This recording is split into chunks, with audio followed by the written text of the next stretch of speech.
Hi everyone, welcome back to another video of this course. In this video, we're going to be designing our third logo together, which is for, again, an imaginary brand called Moon. It's going to be so interesting and we're going to create it so quickly. First of all, I need to insert a circle. I'm going to hold shift like this. Then I need to duplicate that and let's move it to the right side a little bit like this. And after that, I'm going to select both of them and I'm going to use Boolean operations. Let's choose subtract selection and there we go. We just created our moon. Now I'm going to rotate it a little bit to the left side like this. However, I'm going to modify it. In order to modify that, I can get access to sublayers by opening this group. And there we go. I'm going to choose the top circle and let's move it to the right side a little bit. Pretty awesome. Then let's change the color to black. And after that, I'm going to write moon.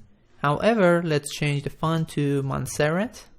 And the weight is going to be regular. It's going to be 80 points. And I'm going to scale my moon down like this.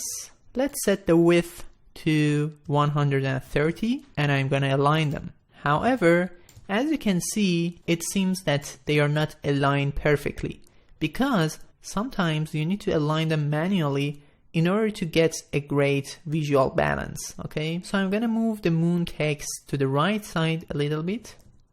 And now I think it's great. Let's move it up. Pretty amazing. I'm gonna group them and I'm gonna call them moon.